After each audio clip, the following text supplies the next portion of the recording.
ॐ गं गणपतये नमः। ॐ ऐं સરસ્વત્યે નમઃ. આપણે આગળ જોયું કે અર્જુન નિરાશાવાદની ગર્તામાં ઢળી પડ્યો છે.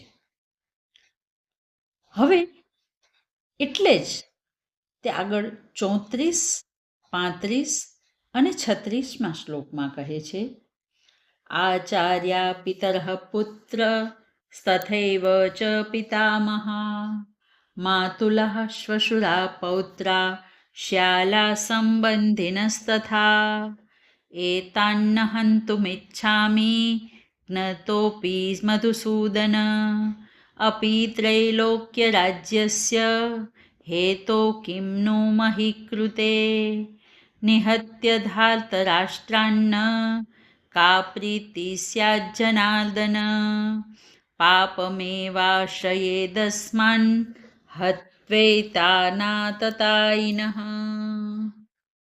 હે ગોવિંદ, આ આચાર્યો, પિતરાય, પુત્રો તથા પિતામહ, મામા, શ્વશુરો, પૌત્રો, શાળાઓ, સંબંધીઓ વગેરે આ બધા ભેગા મળીને મને મારી નાખે તો પણ હું તેમને મારી નાખવા માગતો નથી.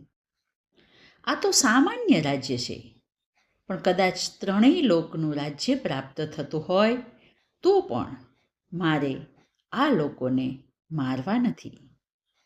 તમે જ કહો જનાર્દન, આ ધાર્તરાષ્ટ્ર કૌરવોને મારવામાં અમને શી પ્રીતિ હોય?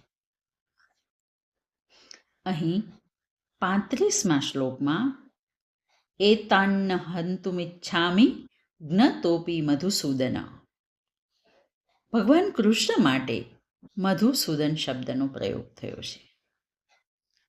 મધુ નામના દૈત્યને હણનાર એટલે મધુસૂદન એવો સામાન્ય અર્થ છે, પરંતુ કેટલાક સંતોએ અહીં મધુ એટલે કે મીઠા માટે શબ્દ મોહનો ઉપયોગ કર્યો છે. મોહ મીઠો હોય છે, પણ તેના પરિણામ કડવા હોય છે.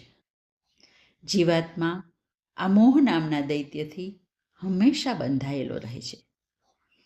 આવા મોહ નામના દૈત્યનો જે નાશ કરે છે તે મધુસૂદન કહેવાય છે.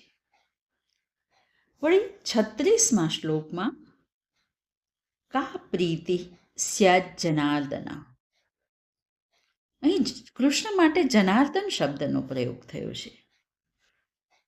જે દુષ્ટ રાક્ષસોનો નાશ કરે તેને જનાર્દન કહેવાય. રાક્ષસોના ત્રાસથી પ્રજાને પરાક્રમ દ્વારા ભય મુક્તિ અપાવે એ ભગવાન કહેવાય.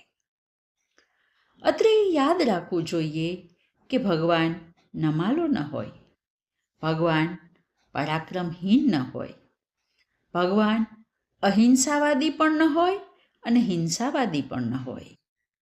કૃષ્ણમાં આ બધા ગુણો છે, તેથી અહીં તેના માટે જનાર્દન વપરાયું છે.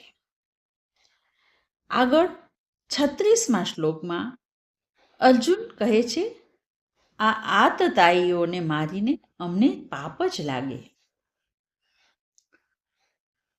પાપમેવાશ્રયેદસ્માન હત્વૈતાન આતતાયિનઃ. આતતાઈ કોને કહે? આતતાઈ માટે શાસ્ત્રોમાં એવું કહેવાયું છે કે જે 6 કર્મો કરે છે, બીજાને ઘરને આગ લગાડે છે, બીજાને ઝેર આપે છે, બીજાનું ધનનું હરણ કરી લે છે, સૂતેલાને મારી નાખે છે, બીજાની ભૂમિને પડાવી લે છે કે બીજાની પત્નીને પડાવી લે છે, તે બધા આતતાઈ કૃત્યો છે. દુર્યોધન આ બધા જ કૃત્યો કરે છે. એટલે અહીં કૌરવો માટે અર્જુન આતતાઈ શબ્દનો પ્રયોગ કરે છે.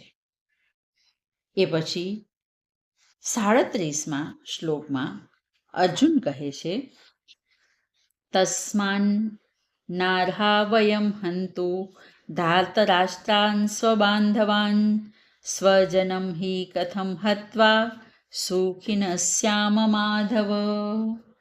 તેથી અમારા સંબંધીઓ ધૃતરાષ્ટ્રના પુત્રોને અમારે મારવા યોગ્ય નથી, કારણ કે હે માધવ, સ્વજનોને મારીને અમે કેવી રીતે સુખી થઈ શકીએ. આજે બસ આટલું જ. હરિઓમ તત્સત.